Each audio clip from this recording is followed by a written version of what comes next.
Olá pessoal, aqui é o professor Martins e vamos à nossa criptoanálise do dia 15 de junho de 2021.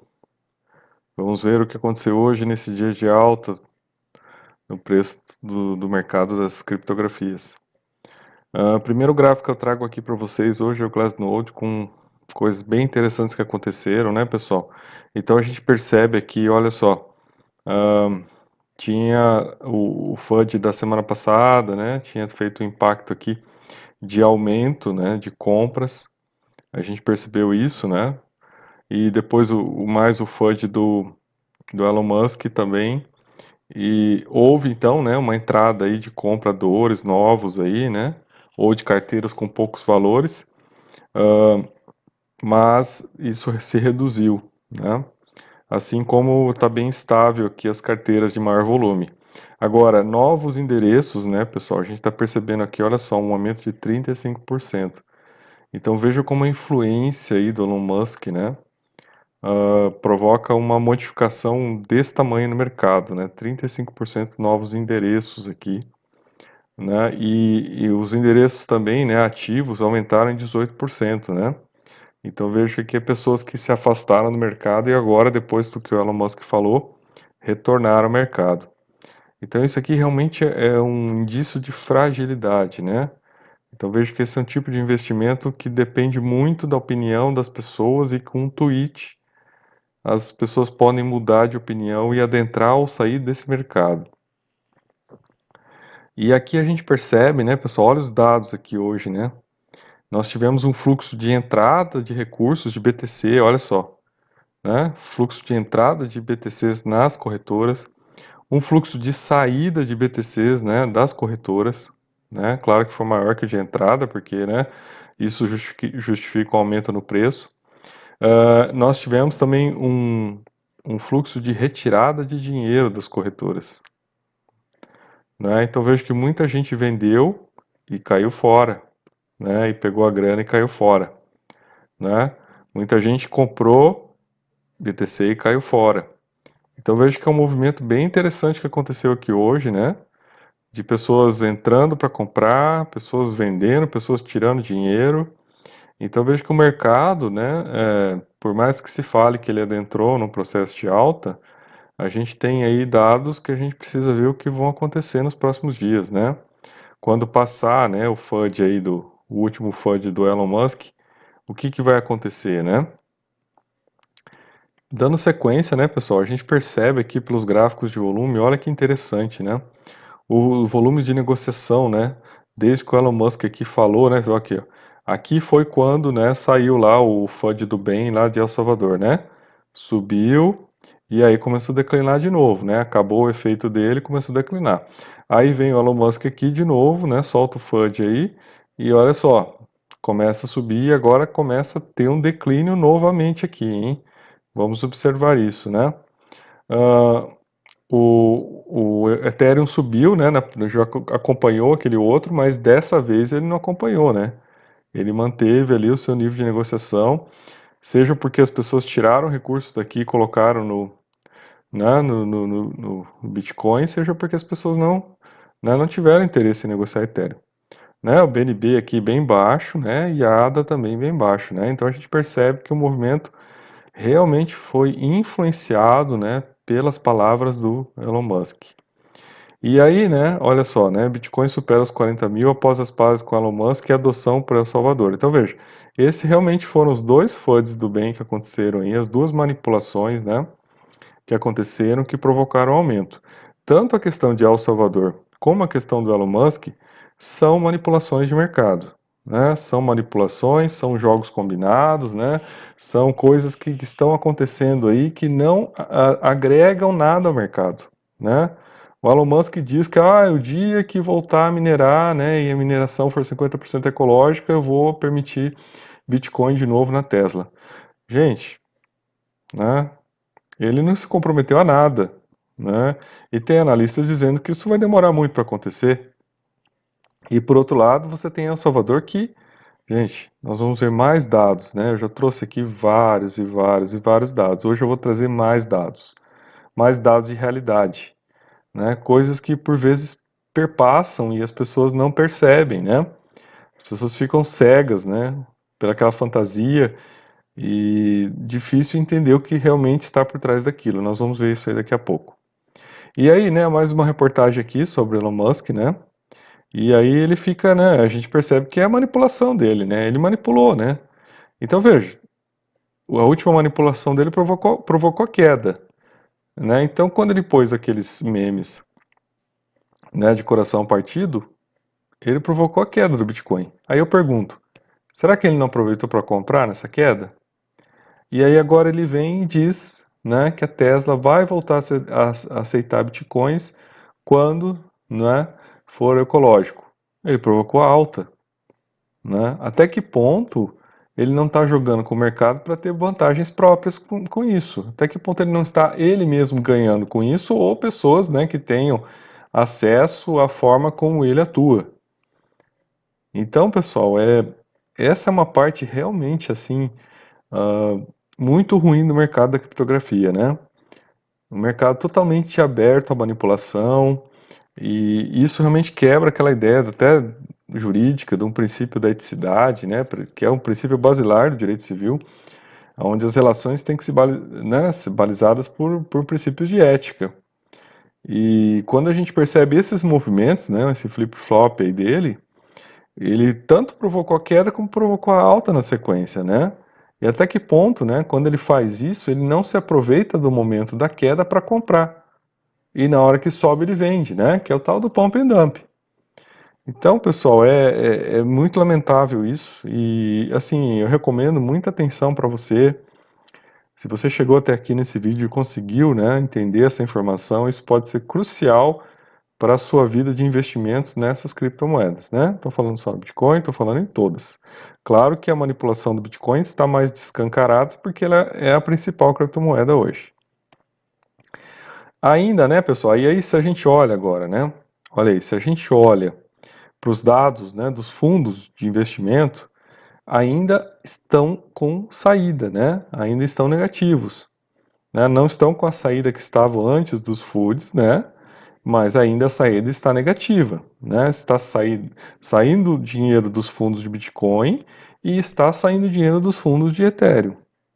Então, pessoal, tem que ter atenção, né? Porque olha só, a gente está vendo aqui um movimento diferente do que nós estamos vendo, né? Em relação às pequenas carteiras que estão aí, né? Que são as mais influenciáveis, as mais manipuláveis, né? Geralmente, talvez carteiras mais de jovens que acabam, né, sendo conduzidas pela influência das redes sociais e todos esses influencers, né? Que acabam aí encaminhando, né, as pessoas a erro. Aqui, né, pessoal, é outro dado para a gente prestar atenção, né, que apesar dessa alta, né, e aí uma grande quantidade de influencers já estão aí jogando tudo lá para até 280 mil dólares, né, o outro fala, não, eu reduzi, agora são só 200 mil dólares no final do ano. Aí assim, né, pessoal, vamos entender o seguinte, não existe nenhum investimento, né, que possa te trazer um retorno tão rápido sem que ele esteja configurando algum tipo de pirâmide. Como é que pode um retorno ter né, uma realização tão rápida de dinheiro? Da onde que está vindo esse dinheiro? Né, não existe isso, né, no meio econômico. Como é que vai ter um retorno tão rápido? Né? Você só consegue ter um retorno tão rápido quando você consegue influenciar e manipular as pessoas para que elas entrem nessas roubadas e coloquem lá seu dinheiro e daí, né, pelo acúmulo desse dinheiro, façam os preços subirem. Então precisa, né, dos trouxas para que se chegue a esse valor. Quando a gente está olhando para as baleias, por exemplo, elas negociaram entre 30 e 35 mil dólares. Elas não estão comprando mais, né? A gente volta lá, vamos voltar lá no gráfico. Olha aqui, pessoal. Olha como estão as baleias aí, né? Então não é negociação de baleia, né? Nem é negociação aí da classe mais, né? Da classe média do Bitcoin, né? For a classe aí mais, né? Dos inocentes que começaram a comprar, já deu uma reduzida, né?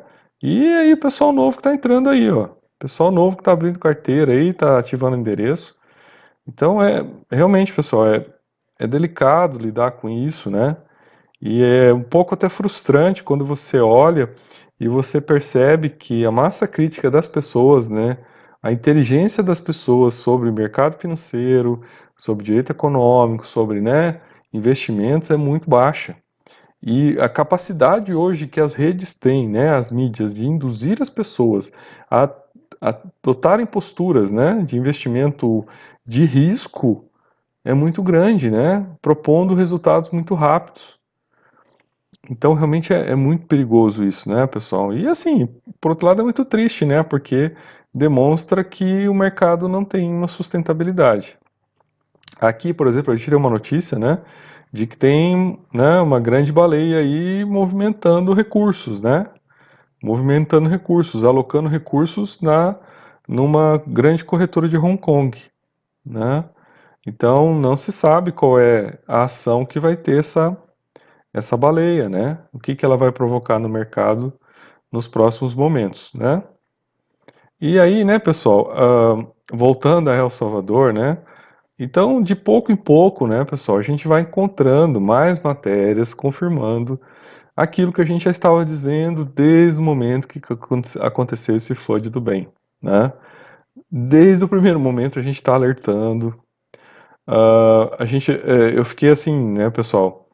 Porque você tem uma visão das pessoas, né, que compartilham com você, por exemplo, o libertarianismo, e você tem uma visão de que essas pessoas elas agem dentro de um nível de ética, de coerência, né, lógica em relação às coisas.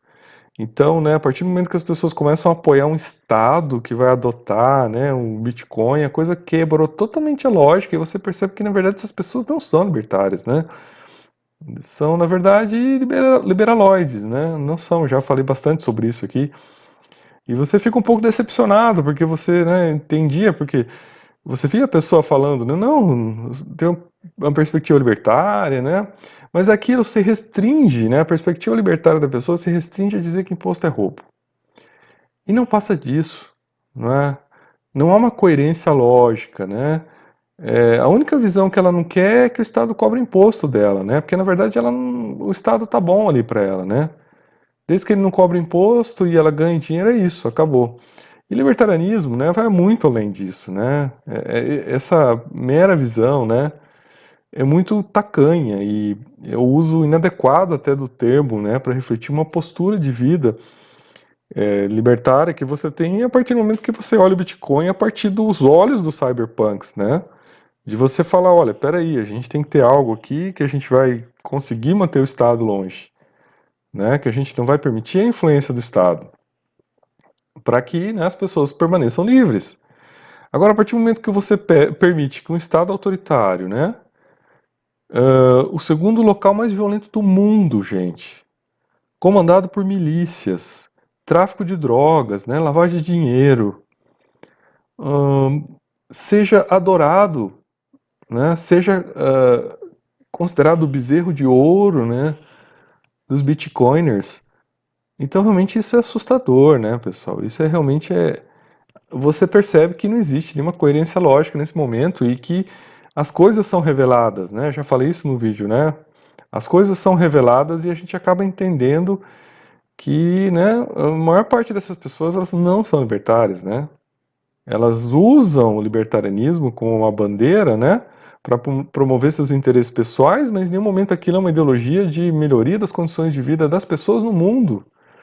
Porque a partir do momento que você reconhece que um Estado autoritário, né, onde 70% da população vive na informalidade, né?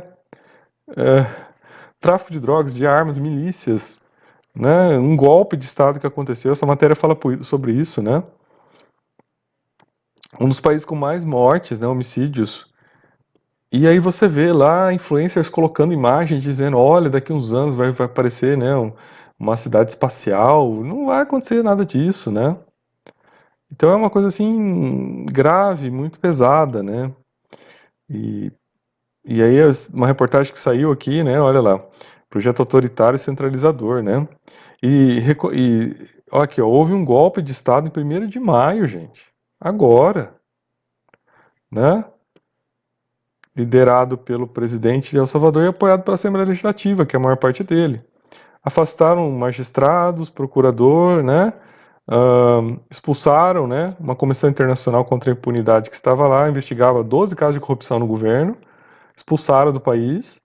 Tudo isso em 1º de maio, gente. E depois, agora, né, vem com esse negócio de plantar o Bitcoin. Então, uma cortina de fumaça, né? E, e tudo passa aí e os Bitcoins aplaudindo isso, batendo palma, né, gente?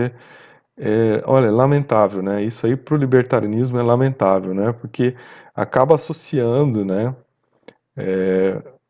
as pessoas que realmente defendem a liberdade com, né, meramente com gananciosos, né, que estão aí, na verdade, só lutando para não pagar imposto. E saiu um artigo aqui na Folha de São Paulo, que eu recomendo que vocês leiam, né, que ele vai tratar um pouco sobre isso, né, e mostrando, né, olha lá, o temor é que o Bitcoin seja moeda que passe livre para o uso da lavagem de dinheiro internacional, fortalecimento do poder dessas organizações criminosas que já tem lá no país. O país é controlado por 2 grandes milícias, né? Ó, curiosamente, olha aí, quase todas as notícias que tratam da adoção do Bitcoin ignoraram por completo esse triste contexto, provavelmente fascinados pela novidade.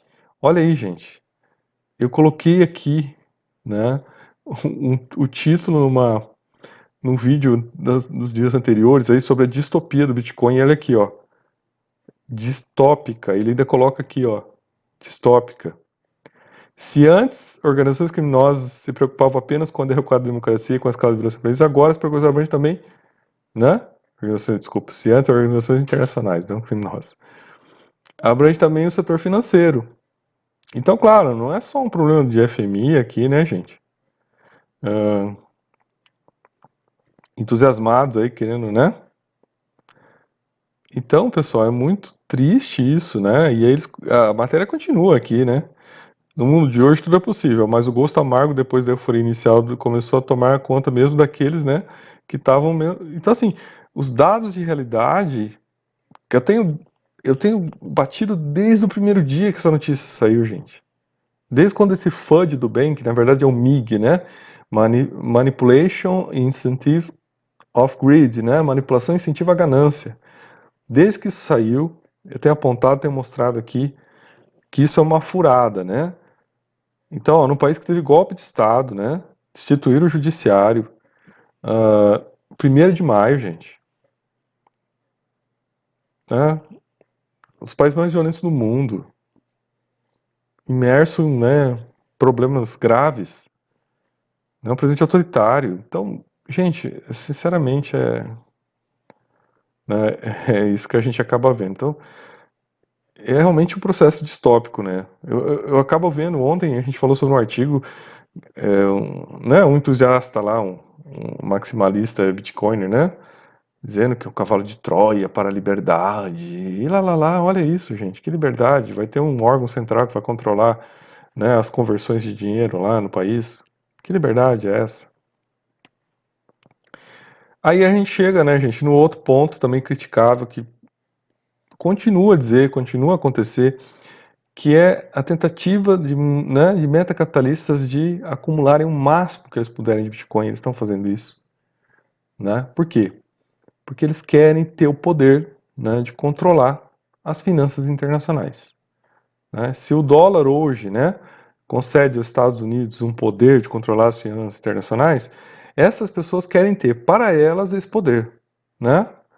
Então você tem metacapitalistas americanos atuando fortemente para isso. Esse é o caso, já denunciei essa situação aqui. Né? Esse senhor aqui, né, dono da MicroStrategy. Então ele está fazendo o possível para ele acumular o máximo que ele puder de bitcoins, porque ele entende que isso vai trazer para ele um controle, né, financeiro da realidade mundial. Veja, gente, isso aqui é totalmente distópico perante a ideia inicial do que deveria ser o Bitcoin. Não, uma finanças descentralizada entre pessoas e não com um domínio, né, de baleias que vão controlar a realidade do mundo e vão com esse dinheiro comprar o que eles quiserem, comprar o mundo todo. Olha o poder que isso pode atribuir a uma pessoa, olha a distopia que isso pode causar. E aí, né, pessoal, aí a gente termina aqui com o artigo do Financial Times, né, que mostra aí, e eu recomendo que vocês leiam, né, sobre os ricos e o Bitcoin, né, como os ricos, né, estão realmente né, investindo no Bitcoin porque eles querem realmente ter controle, né? Não é só riqueza, é controle, né? É controle daquilo que eles, né, pensam que poderá se tornar o Bitcoin, né? Uma forma deles controlarem a realidade das finanças das pessoas no mundo. Então, olha, esse é um contexto bem distópico, né? E quando a gente percebe, né, que vai acontecendo um aumento no preço do Bitcoin, e a gente vê as pessoas, as pequenas pessoas com suas pequenas economias entrando nessa, né, alimentando, botando gasolina, né, pessoal, para que isso aconteça é muito triste, né, porque com certeza elas vão participar aí de um processo, né, de concentração de riquezas, porque, né, uh, é tudo instrumentalizado, né, para que a coisa chegue lá num pico e depois caia de novo, e as pessoas todas vão estar participando desse processo. Então é realmente muito triste que isso aconteça, né? A gente olhando aqui por um lado de lucidez, né, de ciência, a gente fica com pena que isso esteja acontecendo, né? Mas isso é a história da humanidade, né? É, bolhas, pirâmides, né? Isso aí sempre teve na humanidade. E a bola da vez é o Bitcoin, né? Então torçamos para que as coisas caminhem de outra maneira, né? Mas o quadro que está se formando não é um quadro muito bom, né? Os inflacionistas, os analistas inflacionistas voltaram todos à tona, né? E estão lá sugerindo valores, né? É, 85 mil, é 100 mil, é 150 mil. Aí vai vendo quem dá mais, né? É 200 mil, 280 mil, 300 mil no final do ano. Então é isso, né? Como é que um ativo vai gerar isso até o final do ano, né? Como é que ele é capaz de gerar esse rendimento? Ele vai tirar da onde esse rendimento, né? Então, realmente, é lamentável, mas é uma aprendizagem, né? A gente está vendo, e essa aprendizagem vai ter que servir para a gente, né, lidar com esse mercado de criptomoedas mais à frente. Então, eu sou o professor Martins e até o nosso próximo vídeo.